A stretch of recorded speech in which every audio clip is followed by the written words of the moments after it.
안녕하십니까? 여러분 이제 엊그저께죠, 엊그저께 1월 12일 날 2019년도 경감 승진 시험이 이제 마무리가 됐는데 여러분 이제 각자가 시험 보고 나서 합격 불합격 여부에 대해서도 어느 정도 뭐 가늠이 되시겠지만 어쨌든 간에 여러분 지난 1년 동안 2019년도 시험 대비해서 모두들 고생이 많으셨습니다. 제가 이제 그저께 문제가 한 2시쯤에 공개가 됐어요. 공개가 돼서 문제를 여러분 이제 출력하고 나서 바로 즉각적으로 해설을 달았습니다. 해설을. 근데 그 해설을 다는 거를 그냥 오픈해서 드릴 수 없는 거는 이게 올리게 되면 또 다른 그 선생님들이 이걸 이제 카피하기 때문에 이걸 그대로 원본 그대로 공개를 못하고 PDF 형태로 이런 공개될 수밖에 없었던 것을 좀 양지를 먼저 구하도록 하겠습니다. 일단 이제 여느 때와 마찬가지로 여러분 이제 케이스 문제를 이렇게 주어주고 그다음에 소논점을 한 3개 정도로 뽀개죠. 그래서 금년도에도 이제 케이스 쟁점으로서 크게 보면 첫 번째 주제가 이제 처분 사유의 추가 변경, 두 번째가 이제 간접 강제, 그다음 세 번째가 기속력 있죠. 기속력. 과연 이게 거부 처분에 이은 또다시 반복되는 거부 처분, 거부 처분이 우리 기속력의 내용으로서 주어져 있는 반복 금지 의무에 위반돼서 기속력에 저촉돼서 허용되지 않는 게 아닌가라는 그 주제 3가지를 물어봤어요. 케이스 문제로. 다만 이제 케이스 주제가 정보공개법, 공공기관의 정보 공개에 관한 법률과 같은 주제를 들으다 보니까 여러분이 까딱하면은 이게 정보공개법에 관한 문제가 아닌가라고 오해를 살 수가 있지만 주제만 그런 것뿐이지 실제 물어보는 주제는 정보공개하고는 전혀 상관이 없어요. 오히려 우리 소송 파트에 있어서 세부적인 내용으로서 이미 말씀드린 것과 마찬가지로 여러분 사례 1번 논점은 처분 사유의 추가 변경이 될 것이고 두 번째는 여러분 이제 재처분 의무, 기속력의 내용으로서 재처분 의무가 있는데 재처분 의무를 이행하지 않았을 때 현행법상 의무 이행 소송이 도입되어 있지 않다 보니까 실질적으로 판결의 실효성을 담보할 수가 없어요. 그래서 그에 대한 간접 강제 조문이 있는데 이 간접 강제 부분은 여러분 이제 기존의 소송에는 간접 강제 제도가 있지만 행정 심판의 경우에는 간접 강제 제도가 없었거든요. 그런데 2018년도에 여러분 법이 개정돼서 행정심판의 경우에도 간접강제 제도가 도입됐어요. 그래서 저도 이제 이거 출제되기 전에 제가 만약에 2020년도 대비를 위해서 강의를 한다 그랬다면 이미 간접강제 부분은 충분히 예측할 수 있는 부분이고 언제든지 시험에 나올 수 있었던 주제인데 시기적으로는 굉장히 빨리 문제가 출제된 경우에 해당된다고 볼 수가 있어요. 그래서 차근차근히 여러분 케이스 쟁점 하나하나 검토해 볼 것이고요. 두 번째 이제 약수령 문제로서 30점 문제로 공법관계와 사법관계가 출제가 됐는데 사실은 이 공법관계하고 사법관계라는 주제는 우리 경찰 승진시험에서 출제된 주제로서는 좀 적합하지가 않아요. 제가 기존에 2010년도부터 제가 이제 2016년 있죠. 물론 이제 2010년도는 제가 2011년도 1월달 대비로 제가 승시 사이트에서 경찰행정법 강의를 했었어요.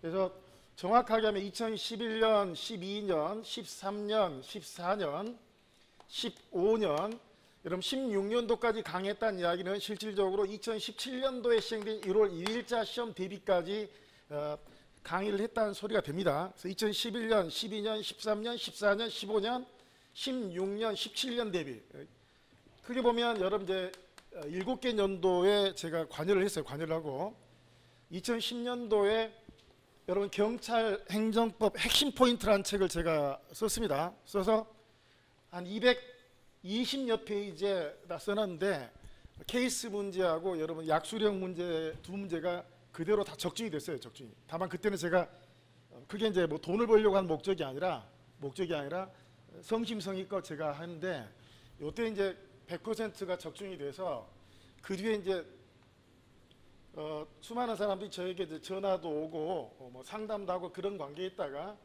잠깐 쉬었어요 강의를. 그런데 제가 윌비스 신광은 사이트에도 제 강의가 있어요. 근데 거기는 교재가 경찰 공제의 교재가 아니에요. 경찰 공제 교재가 독자적으로 제가 쓴 책인데, 이번 시험 결과를 보게 되면 여러분 경찰 공제책은 항상 기본이 됩니다. 기본이 되지만 경찰 공제책으로 올 커버가 되질 않아요.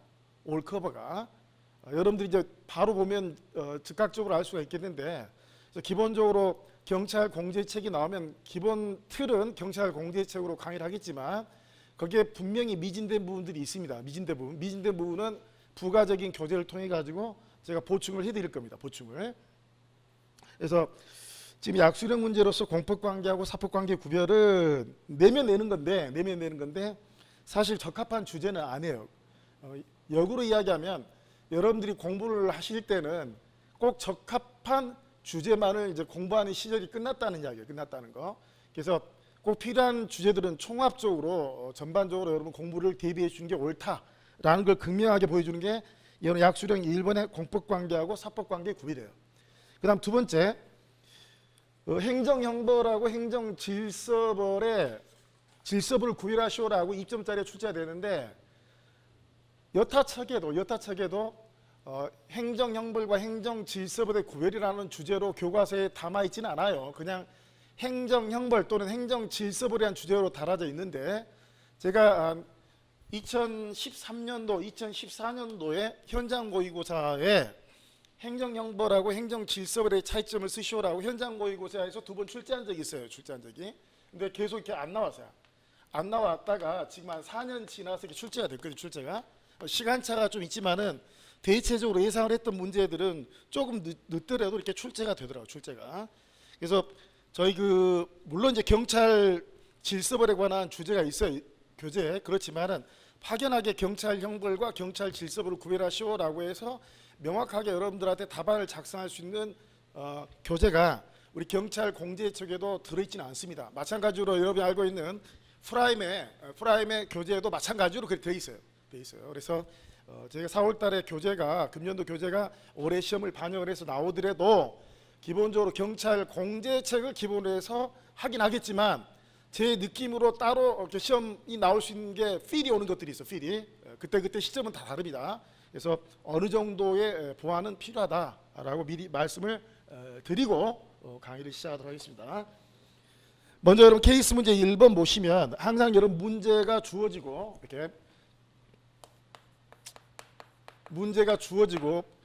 기본적으로 이 문제와 관련해서 내가 물어보고 싶은 3가지 주제로서의 케이스 쟁점과 관련해서 어떻든 간에 이 3개 지문에 다 관계되는 법조문이 됐건, 아니면 3개 중에서 어느 특정 문제와 관련된 법조문이 주어졌건 통상적으로 관련 법조문이 주어져요.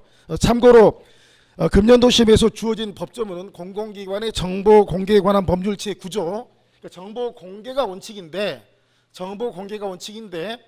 예외 없이 정보 공개를 했다가는 부작용이 발생해요. 부작용이. 그래서 일정한 경우에 비공개를 할 수 있는 사유들을 규정해 놓고 있는데, 비공개 사유에 해당하면 무조건 비공개를 할 수 있다는 게 아닙니다.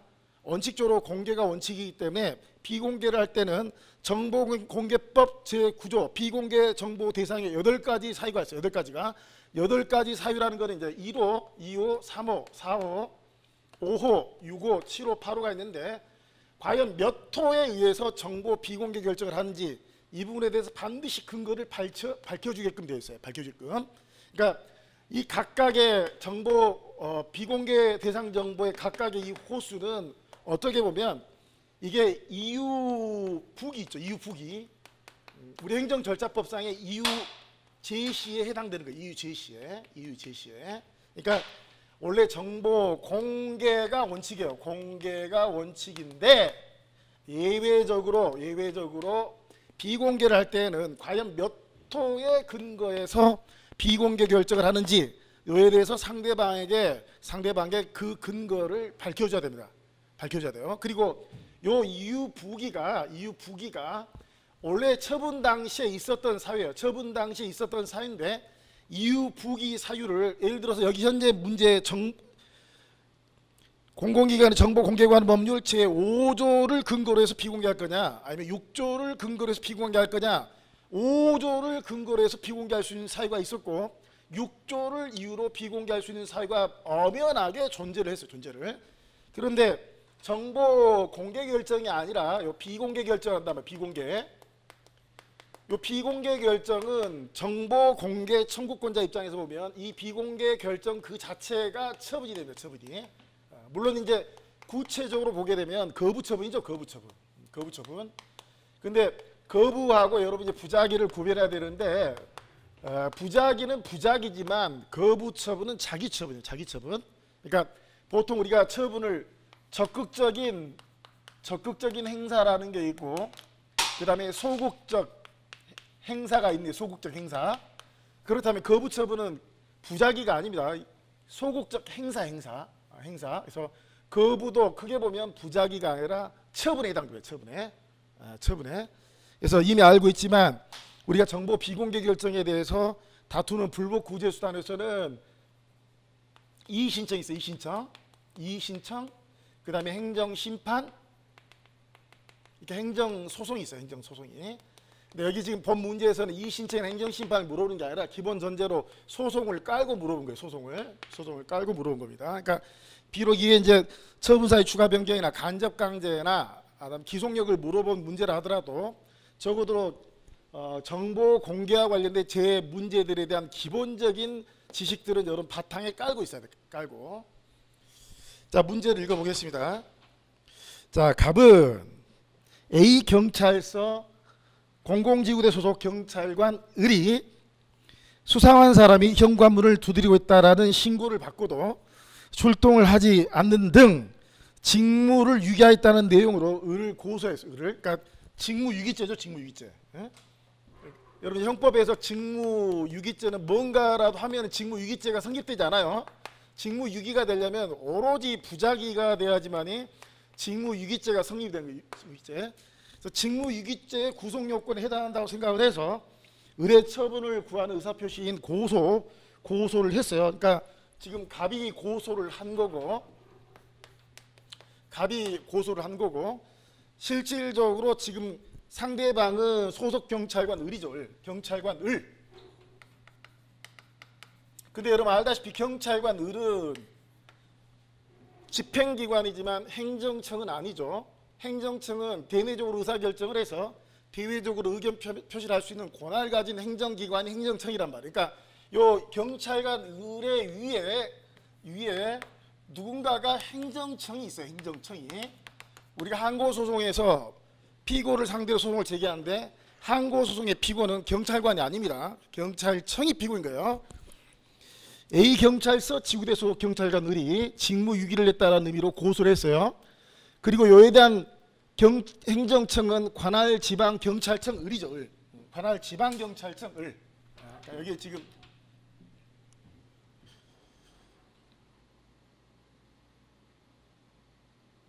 아니 관할 지방경찰청이 이제 청장이 을에 대해서 수사를 진행했고 그럼에도 불구하고 갑은 관할 지방경찰청장이 아무런 조치를 취하지 않았다고 판단해서 지금 관할 지방경찰청장은 병이죠.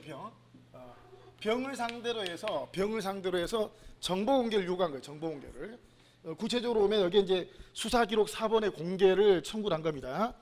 그러면 원칙적으로 관할 지방경찰청장 병은 정보 공개가 원칙이니까 공개를 하는 게 원칙이에요. 공개를. 근데 예외적으로 우리 정보공개법 제9조가 규정하고 있는 비공개 대상 정보에 해당한다면 예외적으로 비공개를 할 수 있는데 요때 비공개 결정을 하면서 근거를 둔 게 공공기관의 정보 공개에 관한 법률 제9조 1항자 6호 동그라미 6호의 규정에 의거해서 즉 6호가 결국 이게 사생활의 비밀 또는 자유를 침해할 우려가 있다라는 이유인데 6호를 근거로 해서 정보 공개 동그라미 거부 처분을 한 거예요. 거부 처분. 당연히 이제 이 갑은 을이 아니죠. 을이. 행정청은 이제 병이기 때문에 병을 상대로 해서 병의 정보 공개 거부 처분에 대해서 취소 소송을 제기한 겁니다. 취소 소송을. 참조조문은 이제 여러분 그 읽어보시는데 대체적으로 8가지가 있어요. 8가지가 뭐냐면 이제 법, 안, 생, 수, 업, 사비투예요. 법, 안, 생, 수, 업, 사, 비. 그러니까 지금 요 6호 있죠. 6호. 사생활의 비밀을 침해할 우려가 있다는 이유로 비공개를 했다. 비공개를. 그리고 요에 대해서 이제 비공개 결정을 할 때 왜 비공개 결정을 했는지를 제시를 한 거란 말이에요. 제시를. 그러면 요때 정보 공개 거부 처분이 위법하다 라고 생각한 원고 입장에서는 행정청 병이 제시한 이유 제시에 대해서 소송 과정에 있어서 방어권을 행사하겠죠. 여러 가지 이제 피고 측의 처분 사유에 대해서 원고가 승소하기 위해서는 그 사유에 대해서 여러 가지 주장이나 증거 있죠. 증거. 어차피 재판이라는 건 증거 재판이기 때문에 그에 대해서 여러 가지 자료를 준비해서 실제 재판 과정 속에서 방어를 할 거라고. 방어를. 재판 과정 속에 쭉 방어를 하는데 요 소송 계속 중에 피고가 정보 공개 거부 처분을 했는데 그 제시한 사생활의 비밀을 침해할 우려가 있다는 사유에 대해서 원고 갑이 방어권 행사해 보니까 결과적으로 원고 갑의 말이 맞아요. 원고 갑의 말이 맞으면 갑이 승소 판결을 받겠죠. 승소 판결을. 그럼 승소 판결을 받으면 결과적으로 이 승소 판결에 따라서는 나중에 이제 승소 판결이 떨어지면 형성력 내지 기속력이 발생한단 말이에요. 기속력이. 또 이것도 거부도 자기이기 때문에 기속력의 내용으로서 반복금지 의무라는 게 발생을 해요. 반복금지 의무라는 거. 그런데 이렇게 결정을 내린 다음에 다시 돌아왔어요. 돌아왔는데 이번에는 행정청 병이죠. 지방경찰청장 병이 또 정보 공개 거부를 한단 말이에요. 이번에 드는 이유는 뭘 들어요? 사생활의 비밀이 문제가 되는 게 아니라 업무 있죠. 업무에 지장을 초래한다라는 다른 사유를 들어서 거부를 한단 말이에요. 그러면 다른 사유를 들어서 거부하는 거는 이미 승소 판결을 받았다 하더라도 그 승소 판결의 기속력에 저촉되지 않는단 말이에요. 근데 이게 무슨 문제가 발생하죠? 만약에 저촉되지 않아서 행정청은 또 거부 처분할 수 있다는 이야기가 되면 어쨌든 간에 액면가로 오면 기존의 거부 처분 또 거부 처분이니까 거부 처분을 또 반복하는 게 되고 쓸데없는 행위를 반복하는 꼴이 되죠. 그래서 이게 무조건 소송 과정에 있어서 처분 사유를 추가하거나 변경하는 걸 허용하지 않게 되면 이게 소송 경제에 반하게 되는 거고, 그렇다고 하더라도 무조건 이거를 허용하게 되면 원고의 방어권 측면에서 문제가 발생한단 말이에요. 소송 경제도 놓쳐서는 안 되는 거고 원고의 소송 과정에 있어서의 방어권이라는 권리 보장도 우리가 지켜야 될 것이란 말이에요. 그거를 어떻게 조절해서 할 것인지에 관해서 과연 처분 사유를 허용할 거냐 말 거냐 어렵게 생각하지 마세요. 여러분 경찰 공부했으니까 여러분 형사소송법상의 공소장 변경 생각, 공소사실의 변경, 공소사실의 변경이 우리 행정법에 들어오면 그게 처분 사유의 추가 변경에 딱 해당되는 거예요. 여러분 형사소송법에서 공소사실의 변경이 있죠. 변경이 인정되는 건 기본적 사실관계의 동일성이 인정되는 경우 인정되죠. 물론 실체법상의 형법의 경우에 있어서 죄수론하고 그 다음에 우리 형사소송법에 있어서의 공소사실은 같은 말이 안 해요. 왜냐하면 거기에는 기본적으로 전혀 연관관계가 없다는 게 아니라 죄수론하고 연관관계가 있지만은 형사소송법에는 다분히 정책적인 부분도 가미가 돼 있어요. 그래서 기본적 사실관계 동일성이 있냐 없냐라는 거는 법적 사실관계 가지고 판단하는 게 아니라 법적 사실관계로 평가하기 이전에 기본적 사실관계의 동일성이 있으면 판사가 판단하는 거예요. 판사가. 그러니까 죄수론이 기본적으로 이해하는데 조금 실마리는 주겠지만 똑같지는 않아요. 똑같지는. 자, 일단 문제는 그렇게 되는데 여러분 3페이지 3페이지 나오시면 첫 번째 15점 문제가 15점. 자, 병은 원고입니까? 피고입니까? 피고죠. 피고. 여러분 처분 사유를 변경하는 건 원고가 변경하는 게 아닙니다. 그대로 내버려두면 원고 측 주장이 받아들여져서 피고가 패소하는 상황이 돼. 피고가 피고행정청이 그대로 자기의 처분이 위법이 아니라 적법하다는 걸 그대로 유지시키기 위해서 새로운 사유가 아닙니다. 원래 처분 당시에는 있었던 사유야. 5호도 있었던 사유고 6호도 있었던 사유인데 있었던 사유 중에서 어느 한 가지 사유만 제시했던 거죠. 그러다가 나중에 소송 계속 중 사유에 처음에 내가 제시했던 사유로는 패소를 하니까 계속 중에 피고가 처분에 있었던 사유를 이렇게 집어넣는 거예요. 집어넣는 거. 그건 허용될 수도 있고 되지 않을 수도 있어요. 기본적 사실관계 동일성이 인정된다면 가능하겠지만 당초 사실과 기본적 사실관계 동일성이 인정되지 않는다면 허용되지 않는 거예요. 그래서 취소소송 계속 중에 형광펜. 여기 취소소송 계속 중이란 말이 중요한 말입니다. 처분사유 추가 변경은 소송 계속 중에 하는 거예요. 갑에 대한 거부 처분의 사유를 공공기관의 정보 공개 관한 법률 제9조 1항 동으로 5호입니다. 5호. 아까 6호는 사생활의 비밀을 침해할 우려가 있다는 거고 5호는 업무의 공정한 수행을 현저한 지장을 초래한다는 사유로서 별개 사유. 그럼 여러분 이제 여기 케이스 문제란 말이에요. 케이스 문제. 여러분 답안지가 실제 11장 주어져요. 11장이 주어지는데 앞뒷면에 보통 한 면에 26줄이 주어져요. 26줄. 그러면 앞뒷장 하면은 26줄, 52줄 곱하기 5 하면 여러분 5, 25, 260줄이단 말이에요. 260줄. 그러니까 케이스에 쓸 답안이 넉넉하게 여러분들한테 260줄이 준단 말이에요. 근데 여러분 착각하지 마세요. 이거 다 채워야 합격하는 거 아니야? 다 채워야 합격하지 않습니다. 정확한 답을 쓰면 되는 거예요.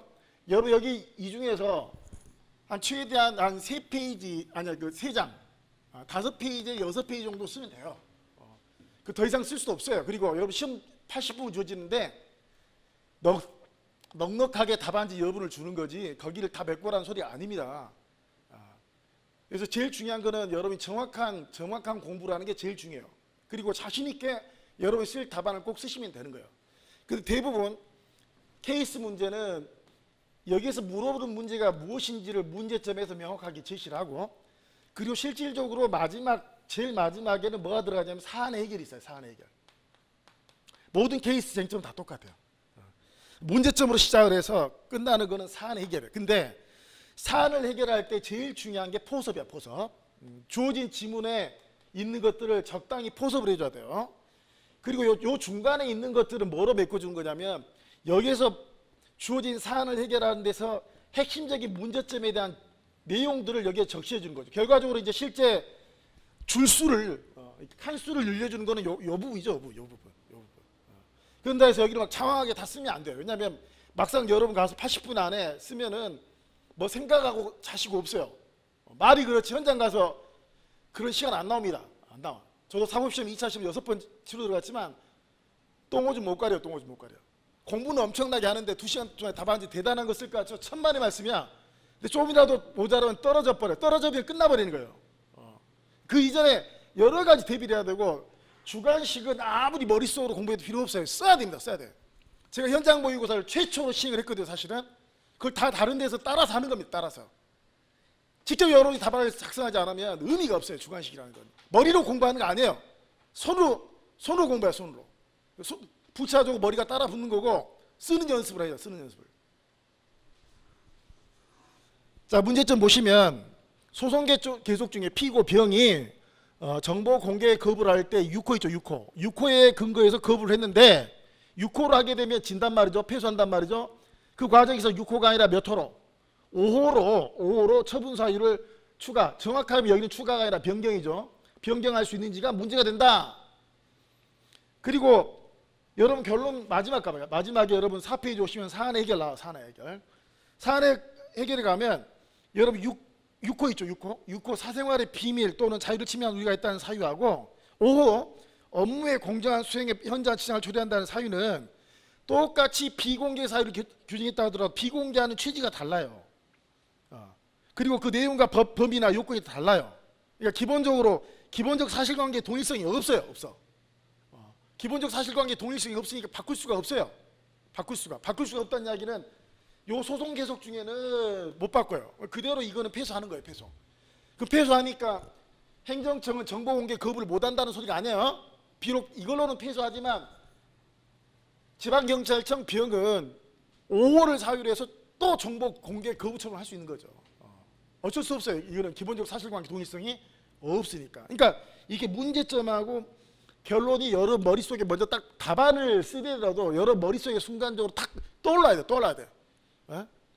문제점은 이거고 결론은 이렇게 갈 거다라고 떠올라야 돼요. 그 중간에 이제 필요한 내용들이 뭘까라는 건데 이 주제가 처분사유 추가 변경이죠. 그러면 항상 처분사유 추가 변경이 뭐냐? 어떤 경우에 처분사유 추가 변경이 허용될 거냐? 처분사유 추가 변경이 허용된다면 기본적 사실관계 동일성 인정되는 범위도 인정되는데 어느 법에 인정될 거냐? 한계하고 구체적 판단 기준 이런 것들이 내용에 들어가겠죠. 그걸 별도 목차로 써서 답안의 분량을 불려가는 거예요. 다 배점이 있습니다. 배점이. 그게 케이스 푸는 요령. 그래서 여러분 3페이지에 오시면 두 번째 의의죠. 처분사의 추가 변경 의의하고 구별 개념이 있는데 의의에 보면 반드시 처분 당시에 있었던 사유 이렇게 처분 당시에 있었던 사유야 사유. 그리고 피고가 소송 계속 중에 여전히 내 처분이 입법이 아니라 적법이라는 걸 유지하기 위해서 내가 처음에 당초 제시했던 사유가 아닌 다른 사유를 추가 변경하는 걸 우리가 처분사유의 추가 변경이라고 합니다. 기본 전제가 항상 처분 당시에 객관적으로 존재해야 돼요. 아는 게 중요한 게 아니라 주관적으로 판단하는 게 아닙니다. 기본적 사실관계 동일성은 주관적인 인식에 의해서 판단되는 게 아니라 객관적으로 동일하냐 안 하냐고 판단한단 말이에요. 판단한다. 알았냐 몰랐냐 가지고 결정하는 게 아닙니다. 이렇게.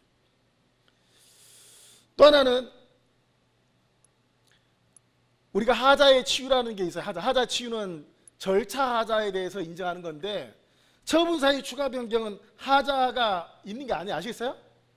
하자의 치유는 하자가 있는데 그거를 보완하게 되면 처음부터 하자가 없었던 것을 보는 게 하자의 치유인 거고 처분사유 추가 변경은 하자가 없어요. 그래서 하자의 치유하고 달라요. 그리고 또 하나 처분사유 추가 변경은 공격 방어 방법을 바꾸네요. 공격 방법 방어 방법을 바꾸는 거예요. 방어 방법을. 이거보다 더 큰 걸 변경하는 거는 여러분 소송물을 바꾸는 거나 소의 종류 있죠. 소의 종류를 바꾸는 거는 이거는 처분사의 추가 변경이 아니라 소변경이에요. 소의 변경이에요. 소의 변경.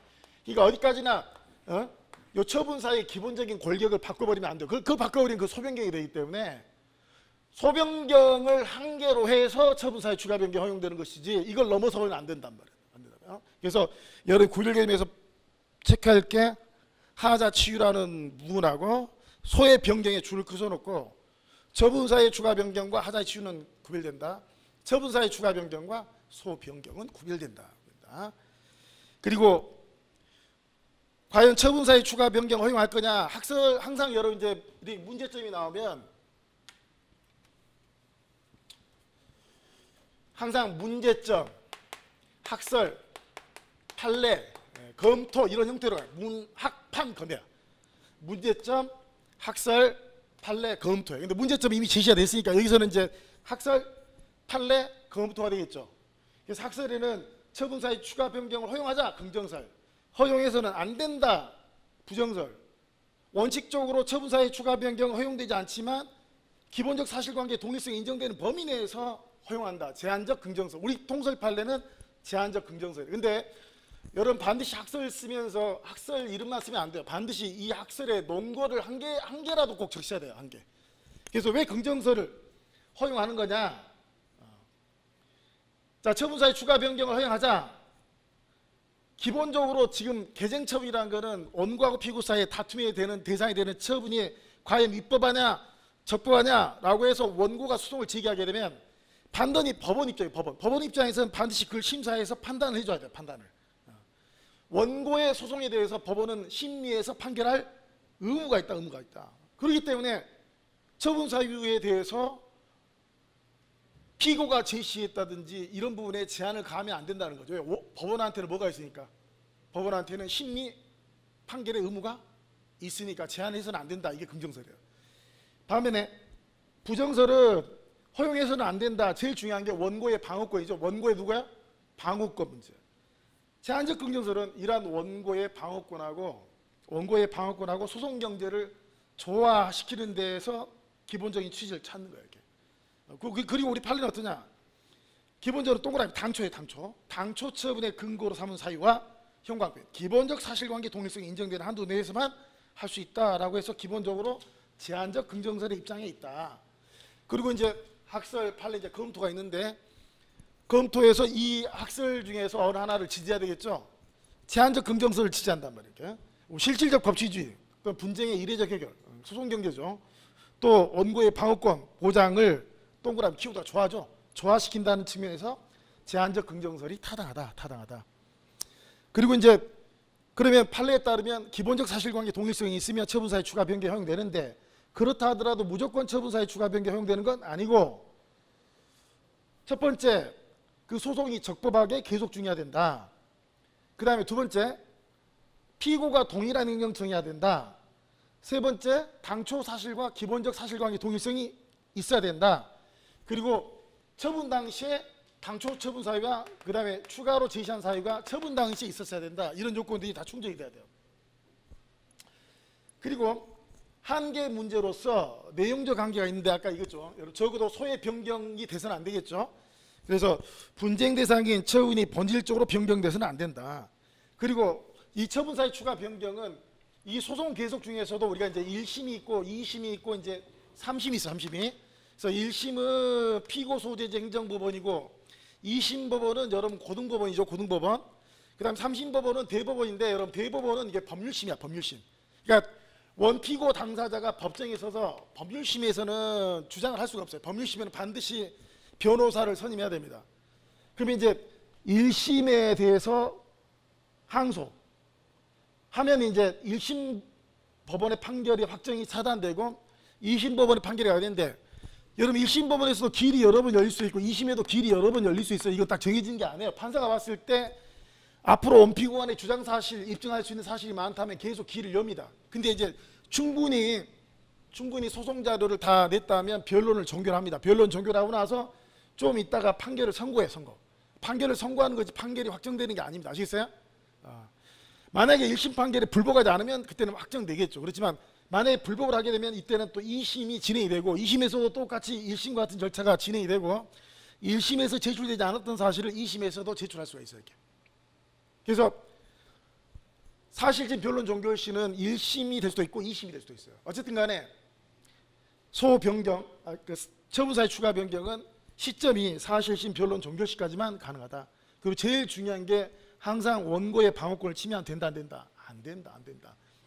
그런데 우리 판례가 이제 여러 가지 판례가 있지만 가장 대표적으로 보이는 것들이 그 처분 당시에 사실을 변경하지 않고 처분의 근거 법령만을 변경한 거예요. 근거 법령을 변경하는 거니까 처분사를 변경한 거 아니죠. 이거는 허용한다고요. 처분사 추가 변경. 또 허가 기준에 맞지 않는 사유에 추가해서 구체적 불허가 사유를 제시하는 경우도 기본적으로 그놈이니까 이 경우에는 처분사의 추가 변경 허용을 해요. 제일 중요한 거는 요 말을 꼭 써줘야 돼요. 여러분 형사소송법에 공소장 변경에 나온 그 문구하고 똑같아요. 그래서 기본적 사실관계의 동일성의 유무는 법률로 평가하기 이전입니다. 법률로 평가하기 이전에 구체적인 사실에 착안해서 동그라미 기초인 사회적 사실관계가 기본적인 점에서 동일하다면 그때는 처분사의 추가 변경이 허용이 된다. 다만 당사자가 처분 시 그 사유를 명기하지 않았을 뿐 처분 시 이미 존재하고 있었고 당사자도 그 사실을 동그라미 알고, 아까 제가 객관적으로 판단한다고 했죠. 알고 있냐 모르고 있냐에 따라 내가 알면 기본적 사실관계 동일성 인정이 되고 모르고 기본적 사실관계 동일성 인정 이런 문제가 아니라고 그랬죠. 그죠? 알고 있었다 하더라도 객관적 사실관계가 동일하지 않다면 그건 기본적 사실관계 동일성 인정되지 않는 거야. 그래서 결과적으로 여러분 문제점이 있고 여러분 결론 아는데 안에 있는 내용들을 이게 그냥 결론을 하면 안 되잖아요. 왜냐하면 배점이 있기 때문에. 배점이 이걸 해결하기 위한 주제들에 대한 내용들을 써주는 거란 말이에요. 배점 몇 점이에요? 15점이라고. 15. 몇 점? 15점. 선생님은 제가 고등학교 한 두 줄 있죠. 두 줄이 1점이라고 생각하면 돼요. 두 줄이. 여기는 지금 이렇게 하니까 이렇게 글자를 이렇게 하니까 이렇게 한 줄이지. 여러분 한 줄짜리가 답안에 한 줄짜리가 여러분 시험 답안지는 두 줄이 나온다고. 아시겠어요? 글자를 크게 써야 돼. 적게 쓴다 좋아하지 않아요. 아시겠어요? 글자를 크게 쓰겠어 불려. 그냥 불려. 이해 가시죠? 그러면 지금 검토에 두 줄 있으면 이거 네 줄짜리란 말이야. 네 줄짜리. 그리고 띄어 칸을. 칸 붙인 거 안 좋아요. 채점하면. 여백개미죠. 우리 여백개미가. 그 다음에 5페이지 여러분 두 번째 문제로 가시죠. 두 번째 문제로. 만약 갑이 거부 처분 취소 소송했던 거 승소에 승소. 승소이고 판결이 확정됐어요. 여러분들 판결의 효력이 발생되려면 판결 선고만 안 돼요. 판결 선고만 가지고 안 되고 승소 판결이 확정돼. 그리고 이제 여러 기판력은 승소 판결이나 패소 판결이나 기판력이 다 인정되지만 형성력과 기속력은 승소 판결에만 인정이 되거든요. 여기 지금 승소하였고 확정됐다 주죠. 승소하였고 확정했다. 즉 승소 판결이 확정됐다냐, 인용 판결이 확정됐다냐. 그럼 이제 형성력과 기속력 문제인데 여기 문제는 지금 형성력을 물어본 게 아니에요. 판결이 이제 떨어지면 기속력이 발생되죠. 기존의 정보 공개 거부 처분을 해서 이게 문제가 돼서 소송을 제기했고 원고가 이겼죠. 그러면 기속력이 발생하는데 여러분 기속력의 내용으로는 기속력 내용은 세 가지가 있어요. 세 가지. 하나가 뭐냐?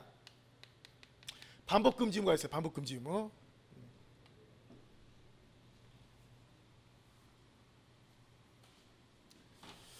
반복금지 의무가 있고, 두 번째 재처분 의무가 있고, 법조문에는 없지만 원상회복 의무,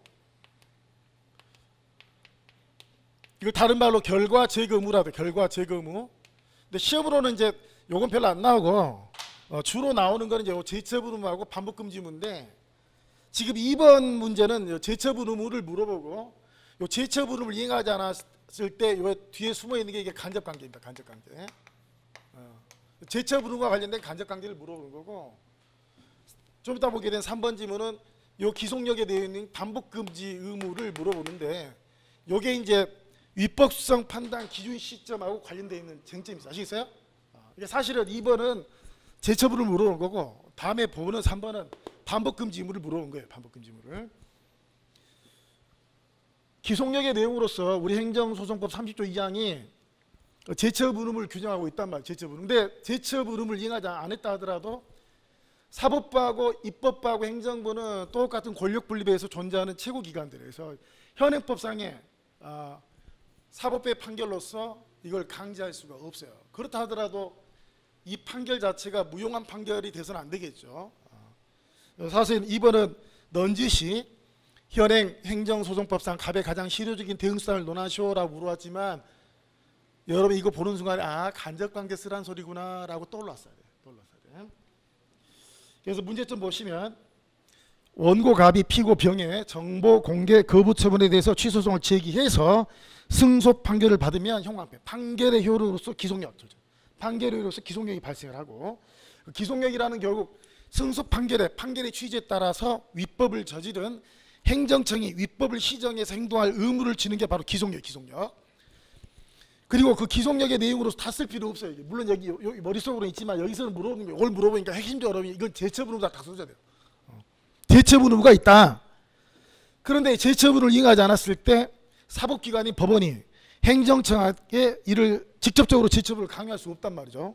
그걸 인정하면 좋겠지만 그거는 권력분리에 반할 소지가 있어서 현행법상 인정되지 않고 있어요. 그렇다 하더라도 판결을 따르고 있지 않은 행정청한테 손 놓고 있으면 안 되겠죠. 원고는 뭘 소송을 제기했어요.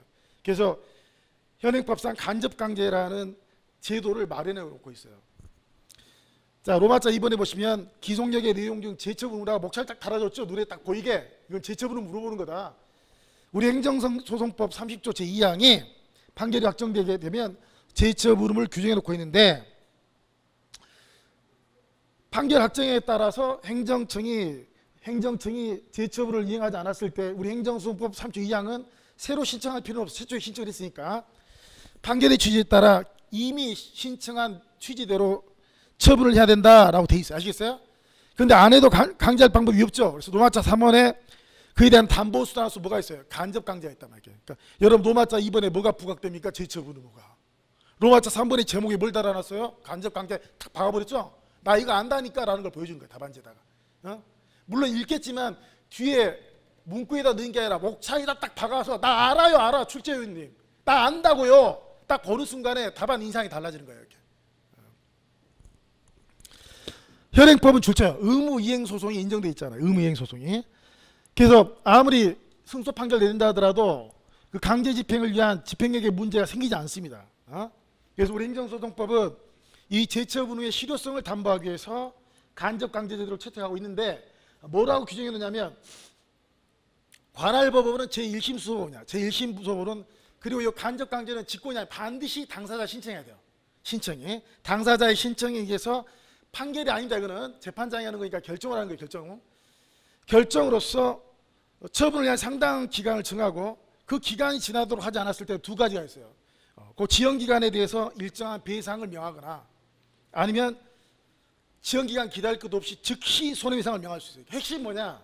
지연기간에 따른 배상 또는 즉시 손배. 이게 간접강제 내용이죠. 그렇지만 이거는 손해배상이나 배상을 명하는 거지 그 의무를 이행하라고 몰아붙이는 건 아니죠. 근데 이거 안 하면 돈 내야 되니까 심리적인 압박을 받겠죠. 그래서 간접강제라는 표현을 쓰고 있는 거예요. 그리고 마지막에 사안포섭을 해야겠죠. 원고 갑이 1심 수소본에 어떻게 해야 돼? 어떻게? 신청해야 돼. 간접강제를. 어디에다가? 1심 수소본에다가 간접강제를 신청을 해서, 그리고 그걸로 끝나는 게 아니라 그 간접강제 신청이 받아들여져야 돼. 아시겠어요? 기각결정이 아니라 인용결정이 떨어지면 그때는 이제 손해배상을 명하거나 지연기간에 대한 배상을 명하거나 즉시 손배를 명할 수 있기 때문에 심리적으로 압박을 가해서 결과적으로 이행을 하도록 한단 말이에요. 그렇지만 아무리 그래도 이 간접강제는 우회적인 제도죠. 제일 중요한 거는 말 안 들으면 모가지 끄집고 가버려야 되겠죠. 우회적인 제도니까 근원적으로 이 문제를 해결할 문제는 의무이행 소송을 아예 법을 개정해서 도입을 하는 게 제일 바람직하다. 그래서 이게 입법 안까지 쓰면은 더 훌륭하고, 분명히 이 부분에 가점이 있습니다. 최소 2, 3점, 2점 정도의 가점이 있어요. 의무이행 소송을 안 쓰면 2점 빼먹는 거, 2점 빼는 거. 그 다음 3번 문제가 거부처분 취소 소송 역시 승소해서 판결 확정됐어요. 그러니까 기소력이 발생된 거죠. 그 다음 잘 봐요. 관계법령의 개정을 통해서 새로이 정보공개 청구를 거부할 수 있는 법적 근거가 마련됐어요. 시점이 언제죠? 시점이 처분 시 이후죠. 처분 당시에는 이 법적 근거가 없었죠. 더군다나 이거는 사실심 변론 종결보다 더 뒤져 판결이 확정된 거니까. 처분 당시에 있었던 사유가 버젓이 있는데 이게 지면 처분 당시에 있었던 다른 사유가 할 수 있어요. 그런데 이건 이 당시에는 있었던 사유가 아니죠. 기본적으로 재판할 때는 기본적으로 내가 판사라면 적어도 요 재판하는 시점에 있어서 요 시점을 기준으로 판단하는 건데 요때 없었던 사유 가지고 판단할 수는 없는 거잖아요. 그죠? 이거는 새로운 사유야. 새로운 사유. 새로운 사유에 대해서 또 거부를 했죠. 거부니까 이거 반복 금지에 위배되는 게 아니냐라고 생각할 수 있지만 그렇지 않다고. 그렇지 않다고. 그래서 문제점 여러분 읽어보시고 간단히 이제 여러분 이제 채워줘야 되니까 요게 이제 20점짜리 20점짜리면 몇 줄? 몇 줄? 40줄. 근데 뛰면 칸을 뛰면 50줄 넘어간다고. 아시겠어요? 50줄, 60줄 만들어낼 수 있어요. 여러분 실질적으로 40줄을 쓰면 50, 60줄 되는 거야. 기속력의 의, 기속력은 승소 판결이 내려지면 그 판결의 취지에 따라 행정정과 관계행정청이 따라져야 되는 건다. 멍청해서 안 쓰는 게 아니라 쓰라는 거야. 이렇게 점수를 따기 위해서. 그리고 이제 이 기속력을 기판력의 일종으로 올 거냐 아니면 기판력과 다른 또 다른 특수한 효력을 올 거냐에 논란이 있잖아요. 가볍게 포섭을 하는 거예요. 응? 기판력에 동일하게 볼 것인가 아니면 기판력과 관련된 특수한 효력을 볼 것인가에 대해 논의가 있지만 통솔 판례는 특수 효력설 입장이 있다라고 적당히 얼버무리는 거 아시겠어요? 그리고 여기는 선생님이 재처분을 안 썼잖아요. 물어보는 거는 아까 이문에서는 재처분을 썼지만 여기는 재처분은 들먹거릴 필요가 없다고요. 아시겠어요? 반복금지예요. 반복금지.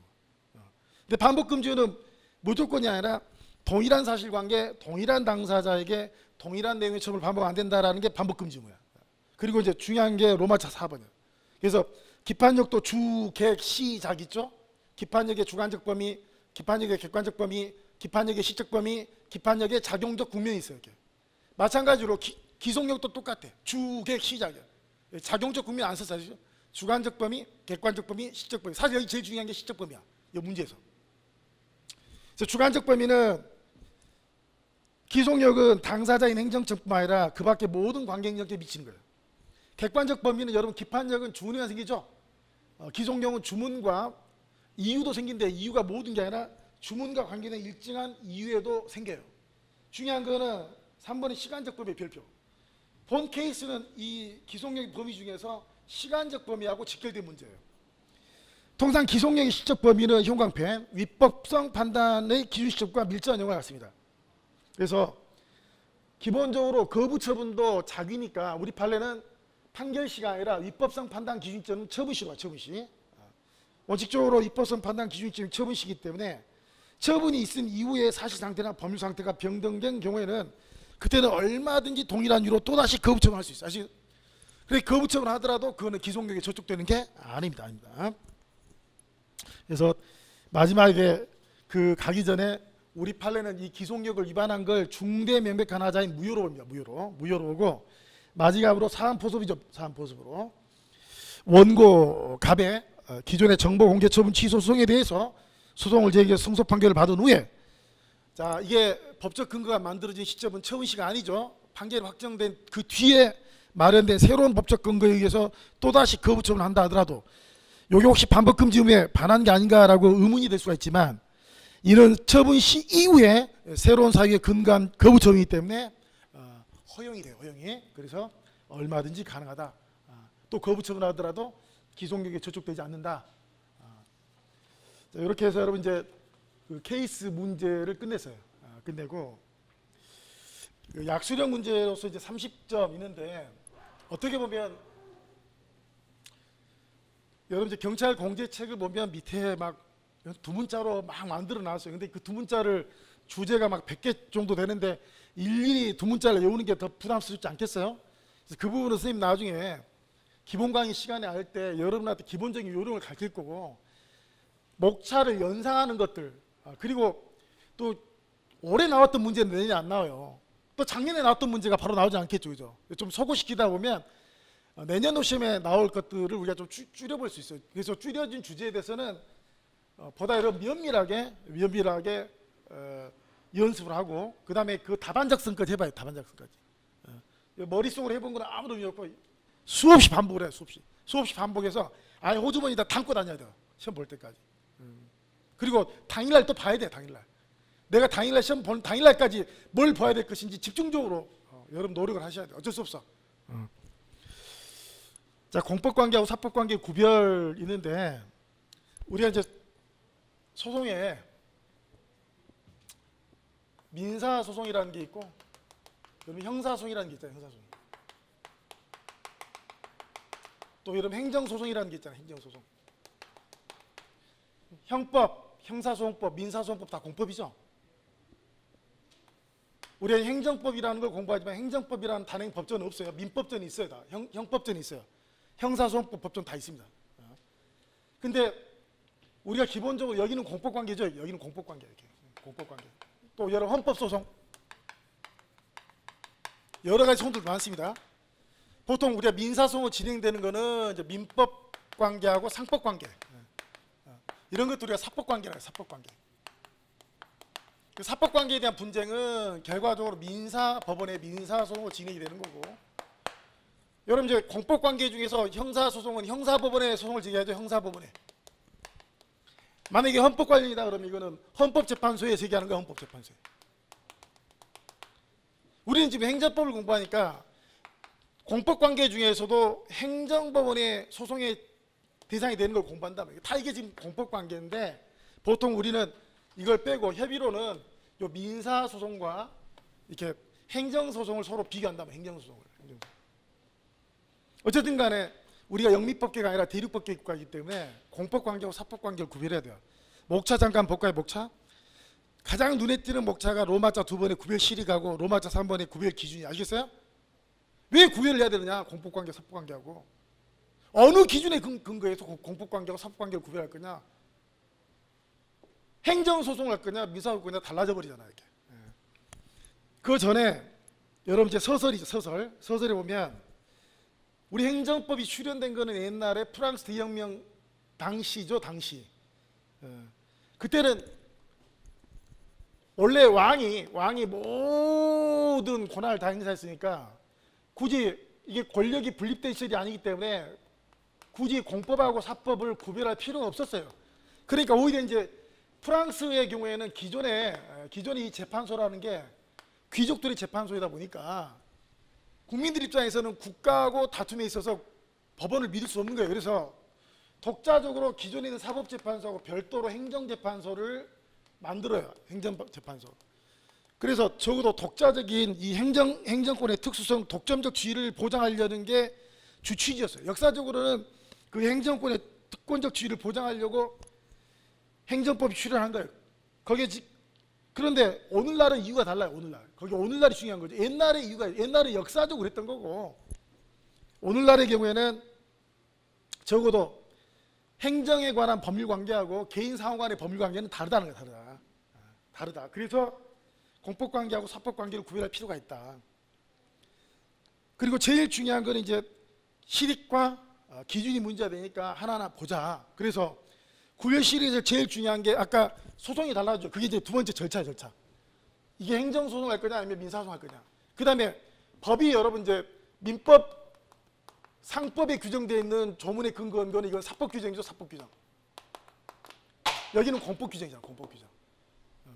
사법 관계는 사법 규정이 적용되는 거고 공법 관계는 공법 규정이 적용되는 거예요. 물론 이제 공법 규정에 흥결이 있었을 때는 사법 규정을 끌어다 쓸 거냐 말 거냐의 문제가 있지만 첫 번째는 적용 법규가 다르고 두 번째는 소송 절차 내지 불복 쟁송 수단이 다르죠. 그 다음 세 번째는 우리 민법상에 강제를 할 때는 반드시 판결이 필요해. 판결이. 법원에 소송을 제기해서 승소 판결을 받아요. 그게 집행 권한이 돼요. 근데 우리 행정소송에서는 사법부의 판결이 없어도 돼요. 만약에 여러분이 횡단보도에서 무단횡단하다 걸린다 그러면 경찰관이 잠깐 기다려 법원에 가서 내가 집행문 받아올게 바로 끄집고 합니까? 바로 끄집고 한단 말이에요. 자기 집행의 차이가 있죠.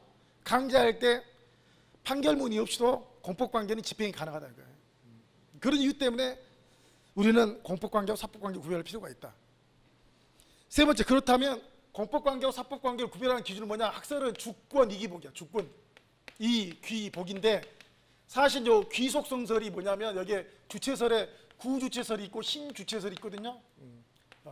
그래서 저희 교재에 보면 주체설, 권력설, 이익설, 복수성질설 써놨어 이미.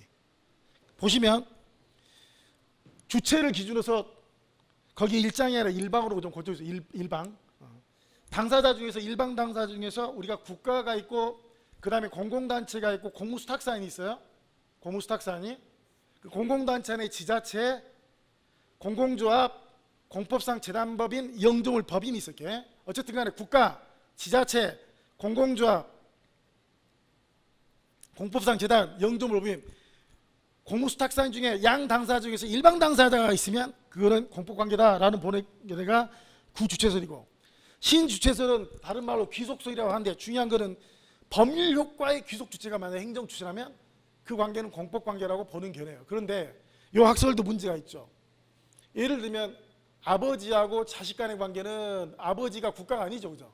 근데 아버지하고 자식 관계는 우리가 민법에서 다루죠. 그렇죠?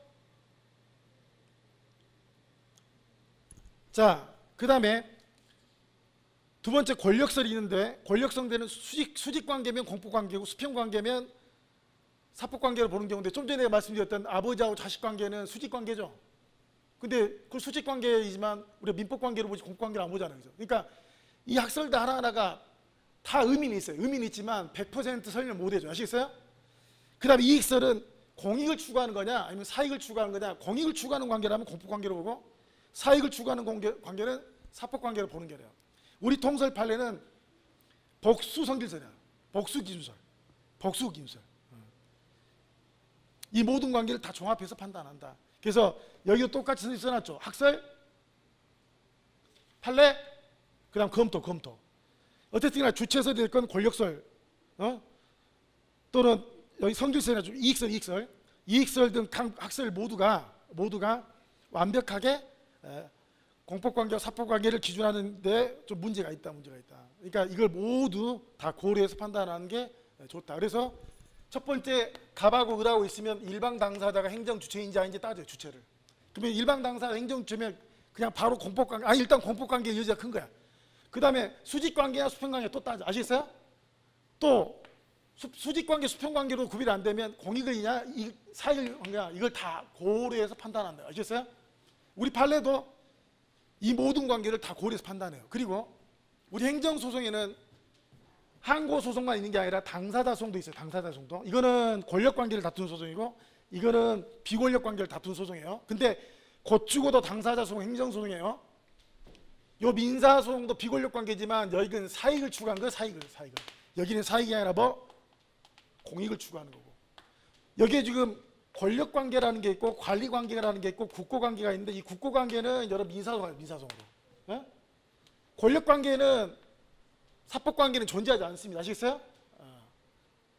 관리관계도 원칙적으로는 대등하니까 민사소송하지만 이 관리관계 중에서 사익이 아니라 공익과 관련됐을 때는 그때는 민사소송이 아닌 행정소송 일종인 당사자소송 한단 말이야. 당사자소송.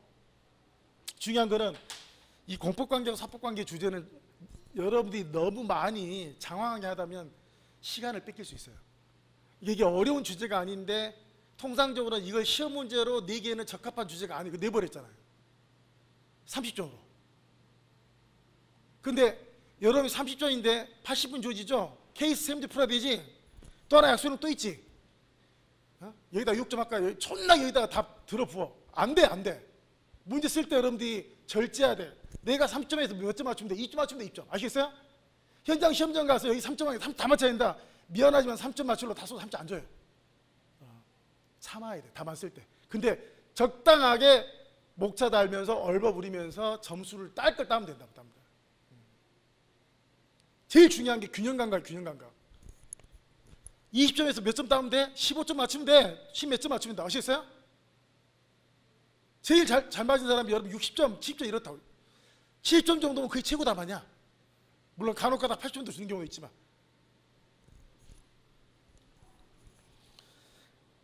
이에 따라서 구체적으로 보면 우리가 사실행위는 권력적 사실행위가 있고 비권력적 사실행위가 있어요.